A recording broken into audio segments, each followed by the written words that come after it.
নমস্কার, আমি মৌ। শুরু করছি আজকের দেশ বিদেশ।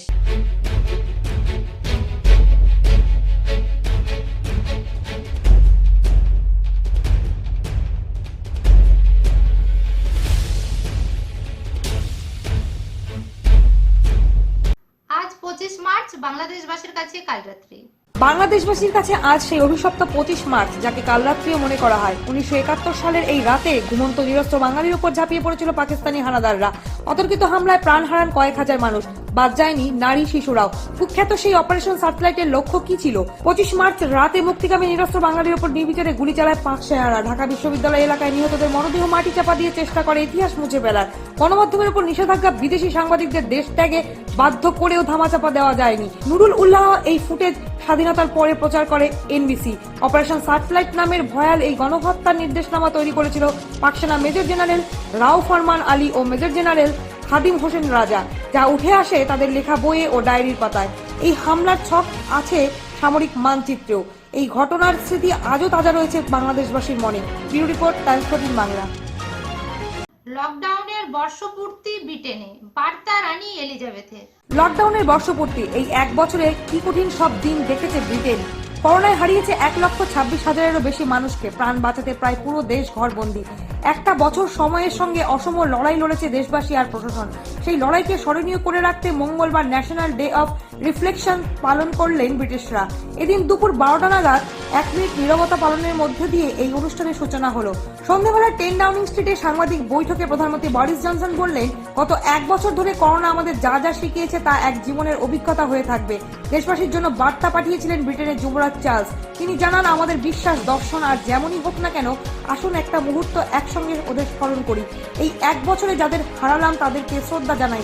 গত এক বছর ধরে অক্লান্ত পরিষেবা দেওয়ার জন্য হাসপাতালে ফুল পাঠিয়ে ধন্যবাদ জানিয়েছেন ব্রিটেনের রানী দ্বিতীয় এলিজাবেথ। লন্ডনের যে হাসপাতালে সম্প্রতি রানীর স্বামী প্রিন্স ফিলিপের অস্ত্রোপচার হয়েছে, সেই সেন্ট বার্থোলোমে হাসপাতালে আইরিশ টিউলিপের তোড়া পাঠিয়েছেন তিনি। Bureau report, Times 14 Bangla. দেশভাগের পর প্রথমবার পাকিস্তানে যেতে পারে ভারতীয় সেনা। দু দেশের সম্পর্কের বরফ গলছে। তাহলে কি ভারত পাকিস্তানের মধ্যে সুসম্পর্কের রাস্তা তৈরি হচ্ছে? পরিবেশ পরিস্থিতি কিন্তু তেমনই ইঙ্গিত দিচ্ছে। পুলওয়ামা হামলার পর বালাকোট এয়ার স্ট্রাইক করেছিল ভারত। তারপর থেকে দুই দেশের প্রশাসনিক অধিকর্তারা মুখোমুখি আলোচনায় বসেননি। প্রায় 2.5 বছর পর পাকিস্তানি অফিসারদের একটি দল দিল্লি পৌঁছেছে। মঙ্গলবার সিন্ধু নদীর জলবন্টনের স্থায়ী উদ্যোগ নিয়ে দুই দেশের মধ্যে দুদিনের বৈঠক শুরু হয়েছে। ওয়াকিবহাল মহল মনে করছে, এই বৈঠকের মাধ্যমে দুই দেশের সম্পর্কের মাঝে জমে থাকা বরফ গলতে পারে। দেশভাগের পর আর পাকিস্তানে যায়নি ভারতীয় সেনার কোনো প্রতিনিধি দল, কিন্তু এবার সেই সম্ভাবনা তৈরি হয়েছে। ভারত ও পাকিস্তানের সেনা একসঙ্গে মহড়ায় অংশ নিতে পারে বলে আভাস পাওয়া যাচ্ছে। দুই দেশের সম্পর্ক ঠিকঠাক করতে সংযুক্ত আরব আমিরশাহী ও সৌদি আরব ভূমিকা নিয়েছিল। সেই কথা অবশ্য এখন দুই দেশের বিদেশ মন্ত্রক স্বীকার করছে না। 30 মার্চ কাজাকিস্তানের রাজধানীতে হার্ট এশিয়া কনফারেন্স রয়েছে। সেখানে ভারতের বিদেশমন্ত্রী জয়শঙ্কর ও পাকিস্তানের বিদেশমন্ত্রী শাহ মোহাম্মদ কুরেশি উপস্থিত থাকবে। ওখানেই দুই দেশের মধ্যে একাধিক ব্যাপারে আলোচনা হওয়ার সম্ভাবনা রয়েছে। Bureau report, Times 14 Bangla. Australian পার্লামেন্টে অবাধ যৌনাচার, প্রশ্নের মুখে প্রধানমন্ত্রী মরিসন। পার্কে, সমুদ্রের ধারে বা সিনেমা হলে এমন ঘটনা শোনা যায় হামেশাই, কিন্তু তাই বলে পার্লামেন্টে, তাও আবার উপাসনা স্থলে, লুকিয়ে চুরিয়ে নয়, একবারে খোলাখুলি। ফাঁস হয়ে যাওয়া দুটি ভিডিও নিয়ে নতুন করে উত্তাল অস্ট্রেলিয়া। এমনিতেই দেশে বন্যা পরিস্থিতিতে সরকারের অবস্থা কাহিল। তাছাড়াও সাম্প্রতিক সময় একাধিক যৌন কেলেঙ্কারি নিয়ে তোপের মুখে পড়তে হয়েছে প্রধানমন্ত্রী স্কট মরিসনকে। দেশ জুড়ে যা নিয়ে প্রতিবাদ কর্মসূচি কয়েকদিন ধরেই চলছিল, এবার একেবারে হাটে হাড়ি ভাঙা যাকে বলে। একটি ভিডিওতে দেখা যাচ্ছে পার্লামেন্ট চত্বরে খানিকটা ভেতরে খোলাখুলি যৌনতায় লিপ্ত দুই কর্মী ডিউটি ভুলে আদিম রিপোর্ট খেলায় মত্ত। আর একটি ভিডিওতে দেখা যাচ্ছে এক মহিলা সাংসদের ডেস্কের ওপর আপত্তিকর ভঙ্গিতে এক মহিলা এবং পুরুষকে কাম উত্তেজনায় দিকবিদিক জ্ঞান শূন্য। এমন ভিডিও ছড়িয়ে পড়তেই উত্তাল অস্ট্রেলিয়া। ফের প্রশ্নের মুখে প্রধানমন্ত্রী Morrison. Bureau report, Times 14 Bangla. বাংলাদেশকে আরো 12 লক্ষ টিকা উপহার দিচ্ছে ভারত। বাংলাদেশকে আরো 12 লক্ষ ডোজ করোনার টিকা উপহার দিচ্ছে ভারত সরকার। এই টিকা আগামীকাল 26 মার্চ সকালে ভারত থেকে বাংলাদেশ পৌঁছবে। একথা জানিয়েছেন বাংলাদেশের স্বাস্থ্য অধিদপ্তরের মুখপাত্র রোবেদ আমিন। সূত্রের খবর, আগামী 26 মার্চ বাংলাদেশের স্বাধীনতা দিবস। এদিনই ভারত থেকে উপহার হিসেবে অক্সফোর্ড অ্যাস্ট্রাজেনেকার 12 লক্ষ ডোজ টিকার চালান ঢাকার হযরত শাহজালাল আন্তর্জাতিক বিমানবন্দরে এসে পৌঁছবে। বাংলাদেশের স্বাধীনতার সুবর্ণ জয়ন্তী ও জাতির জনক বঙ্গবন্ধু শেখ মুজিবুর রহমানের জন্মবার্ষিকী উদযাপন অনুষ্ঠানে যোগ দিতে ভারতের প্রধানমন্ত্রী নরেন্দ্র মোদী কালই বাংলাদেশে পৌঁছবেন। তার বাংলাদেশ আসার দিনই ভারতের উপহার হিসেবে টিকা ঢাকায় পৌঁছবে। Bureau report, Times 14 Bangla. Mexico সরকারের সঙ্গে সীমান্ত সমস্যা নিয়ে আলোচনায় বসলো আমেরিকা। মাত্র 2 মাস হলো ক্ষমতায় এসেছেন জো বাইডেন। এর মধ্যে অভিবাসী সমস্যায় জর্জরিত তার প্রশাসন।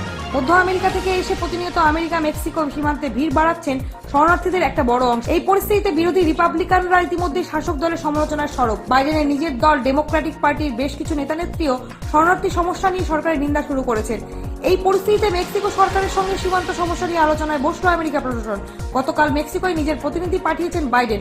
মেক্সিকোর সরকারি আধিকারিকদের সঙ্গে আলোচনায় বসেন বাইডেনের প্রতিনিধি তথা আমেরিকার সীমান্ত সমন্বয়কারী অফিসার রবার্টা জ্যাকবসন। আলোচনার মূল বিষয়বস্তু ছিল অভিবাসীদের মানবাধিকার রক্ষা করে কিভাবে সীমান্ত সমস্যার সমাধান করা যায়। বিশেষত বাবা মা ছাড়া যেসব শিশু সীমান্তে আটকে রয়েছে তাদের দেখভালের বিষয়টিও আলোচনায় গুরুত্ব পেয়েছে। শিশু অভিবাসীদের জন্য আমেরিকান সরকার ইতিমধ্যে বিশেষ ব্যবস্থা নিয়েছে বলে কয়েকদিন আগে জানিয়েছিল হোমল্যান্ড সিকিউরিটির দপ্তর। কিন্তু অবৈধ শরণার্থীদের বিষয়টি চিন্তায় ফেলেছে বাইডেন প্রশাসনকে।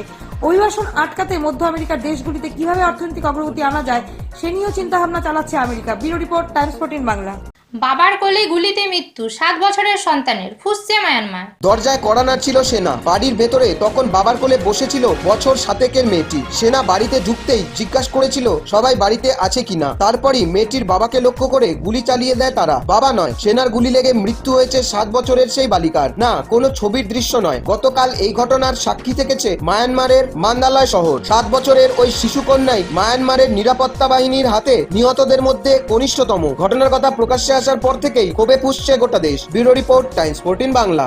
ভারতীয় সেনার হাতে আসছে বিশেষ সাজোয়া গাড়ি। আত্মনির্ভর ভারতের সবচেয়ে বড় উদাহরণ বোধহয় সামরিক ক্ষেত্রে দেখা যাচ্ছে। রাইফেল, কার্বাইন, মর্টার থেকে শুরু করে তেজস মার্ক 1 যুদ্ধ বিমান সম্পূর্ণ ভারতীয় প্রযুক্তিতে তৈরি হচ্ছে। এবার ভারতীয় সেনাকে আরো শক্তিশালী করে তুলতে যুগান্তরকারী পদক্ষেপ নিল প্রতিরক্ষা মন্ত্রক। 1300 সাজোয়া গাড়ি তৈরি করার বরাদ দেওয়া হয়েছে মহেন্দ্রা ডিফেন্স সিস্টেমকে। সংস্থাটির সঙ্গে 1066 কোটি টাকার চুক্তি স্বাক্ষর করেছে প্রতিরক্ষা মন্ত্রক। এই বিশেষ অস্ত্রটি এক ধাপে ভারতীয় সেনার শক্তি অনেকটা বাড়িয়ে দেবে। এই কারণে যে একটি গাড়িতে একসঙ্গে মেশিন গান, রকেট লঞ্চার এবং অটোমেটিক গ্রেনেড দিয়ে হামলা করার প্রযুক্তি থাকবে। পাশাপাশি শত্রুপক্ষের গুলি ও ল্যান্ডমাইন এই গাড়িকে আঘাত করতে পারবে না। একসঙ্গে 5 জন থেকে 7 জন এই গাড়িতে থাকতে পারবেন। জঙ্গল থেকে পাহাড় যে কোনো রাস্তায় এই বিশেষ ধরনের গাড়ি ব্যবহার করা সম্ভব। Bureau report, Times 14 Bangla.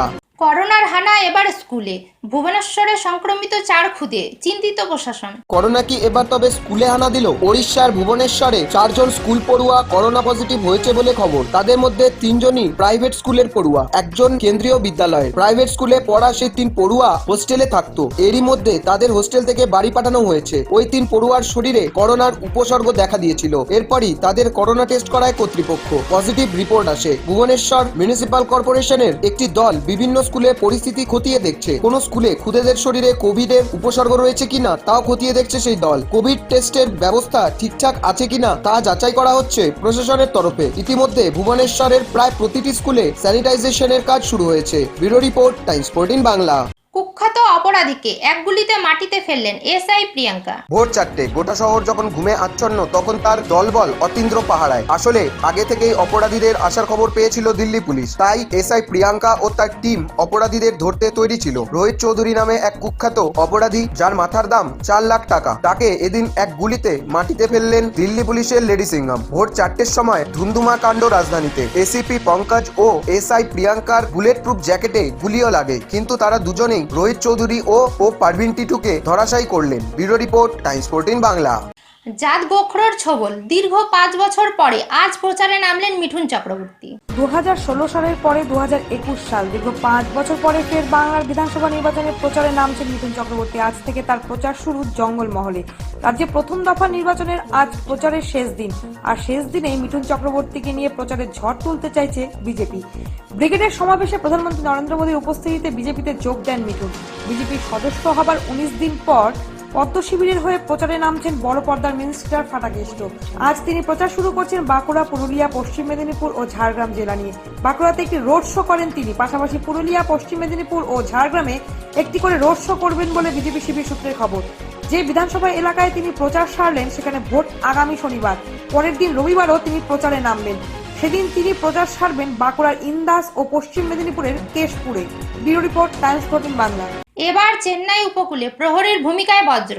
এবার আরো সুরক্ষিত দেশের জলসীমা। উপকূলীয় অঞ্চলে নজরদারি চালাতে টহল শুরু করলো ভারতীয় উপকূল রক্ষী বাহিনীর নজরদারি জাহাজ বজ্র। বুধবার থেকে কাজ শুরু করেছে বজ্র বলে জানিয়েছে চেন্নাই পোর্ট ট্রাস্ট। উপকূলের সুরক্ষায় বজ্র কাজ শুরু করার সময় উপস্থিত ছিল ভারতীয় সেনার সর্বাধিনায়ক বিপিন রাওয়াত। ভারতীয় উপকূল রক্ষী বাহিনীর হাতে এই নজরদারি জাহাজ আসার ফলে ভারতের ৭৫০০ কিলোমিটার দীর্ঘ উপকূল অঞ্চল এবং ২০ লক্ষ বর্গ কিলোমিটার বিস্তৃত নিজস্ব অর্থনৈতিক অঞ্চল সুরক্ষিত থাকবে। সেই সঙ্গে বাণিজ্যের জন্য ভারতের জলপথ ব্যবহারকারী ১ লক্ষেরও বেশি বাণিজ্যিক জাহাজ চলাচলের ক্ষেত্রে নিরাপত্তা সুনিশ্চিত করবে বজ্র। নৌসেনা সূত্রে খবর, জল সংরক্ষণ এবং জাহাজ নির্মাণে ভারত সবসময় দক্ষতার পরিচয় দিয়েছে। নির্ধারিত সময়ের মধ্যে এই বজ্র নির্মাণের কাজ করেছে L&T ship building. Bureau report, Times 14 Bangla.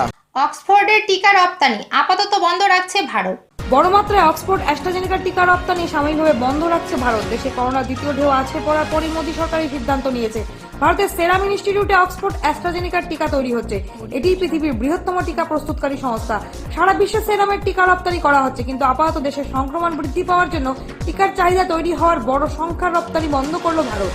বিশ্ব স্বাস্থ্য সংস্থার নিয়ন্ত্রণে চলা কোভ্যাক্স টিকা সরবরাহ উদ্যোগেও এর প্রভাব পড়তে চলেছে। বিশ্বের ৬৪টি নিম্ন আয়ের দেশে টিকা পৌঁছে দেওয়ার উদ্যোগ নিয়েছে বিশ্ব স্বাস্থ্য সংস্থা। সেরাম থেকে ১,৭০,০০,০০০ করোনা টিকার ডোজ ইতিমধ্যে কোভ্যাক্স সংগঠনের হাতে পৌঁছেছে, কিন্তু আপাতত সেই সরবরাহ বন্ধ হতে চলেছে। Bureau report, Times 14 Bangla.